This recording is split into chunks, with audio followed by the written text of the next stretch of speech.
This is the second in a series devoted to examining the status of electronic healthcare records in the U.S.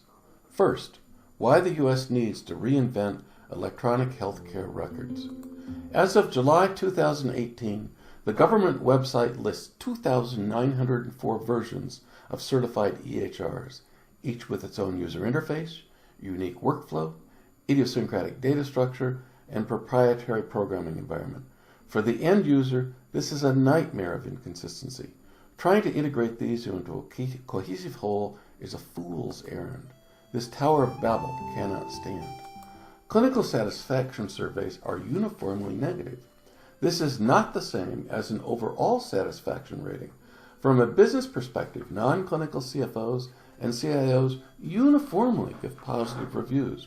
Clinicians appreciate e-prescribing, instant access to lab values and outside studies, and the ability to review previous visits. Nothing gets lost. Almost no one thinks that paper is a better solution. However, there is near unanimity that the actual interface between the provider and patient, i.e. the actual doctor-patient interaction, is terribly broken. In other words, everything works except the actual patient encounter. Physician burnout is widely attributed to problems with current EHRs. It is estimated that a typical EHR adds from 1 to 3 hours of additional time every day spent documenting. Using an EHR may cause hospital collections to increase, but it causes productivity as measured by patients seen and treated to crater. This is unsustainable. Why are current EHRs clinically broken? All current EHRs are written by computer programmers and database experts. Using this top-down approach, physicians and nurses describe what the clinical content should contain. Programmers then translate these ideas into code and database design. Medical logic and software logic are quite different, and this fundamental disconnect results in software that fails to capture a true clinical encounter.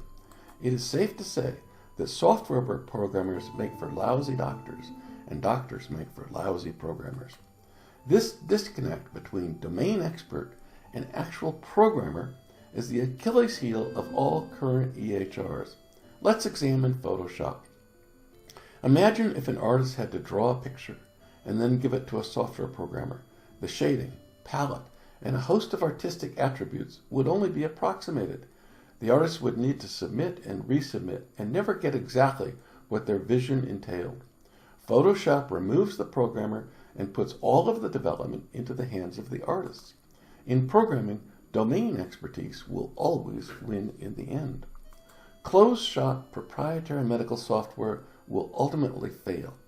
Even the largest EHR vendors are severely limited when it comes to developing clinical content. The very largest vendors might have at most several hundred clinicians working for them.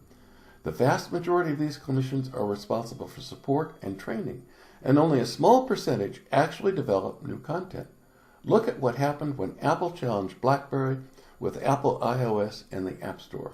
At a fundamental level, the App Store posed the almost existential question: who can write specialized software faster and better? Can a small number of in-house proprietary clinical experts compete with potentially thousands of clinical developers empowered with their own software development tools? We believe no. What is the solution? We need a new programming language that is designed to be used directly by clinicians. This solution will remove the traditional software programmer from the equation. This is analogous to Excel, Photoshop, and YouTube, and a host of other empowering software solutions. Let the expert develop their own solutions.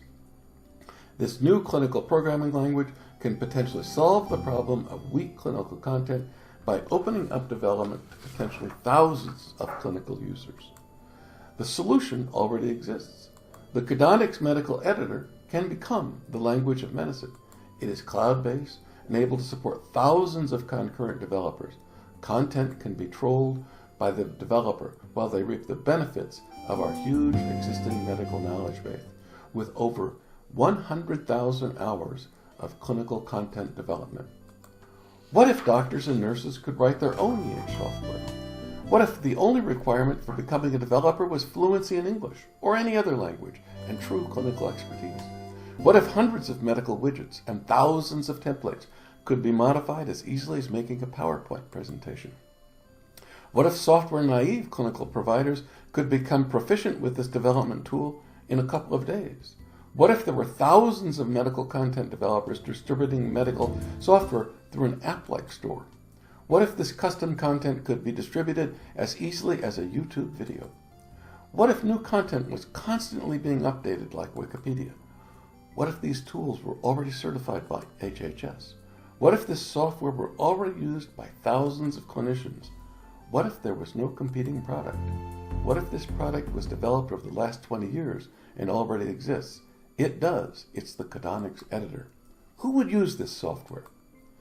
In our experience of over 20 years with early variations of this programming language, 1 to 2% of clinicians express an interest, and perhaps 1 in 10 actually take the time to develop. With over 4 million clinical providers, even a 0.1% uptake is huge. This is actually a godsend to the big established software vendors. It solves multiple problems. Whether they realize it or not, clinical development is not their strength. It is expensive and constantly changing. If widely adopted, this would not only standardize the look and feel of all EHRs, but also the clinical data from every visit, thus solving multiple problems of interoperability. By offloading clinical development into the crowd, large vendors can focus on their strengths, business management. Embracing a programming language for medicine, rather than diminishing their clout, will rapidly increase their clinical content and usability.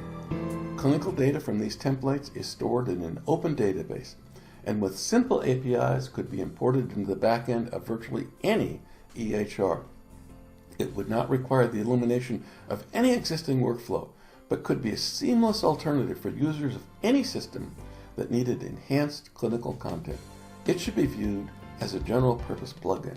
We believe that this is the future of medicine.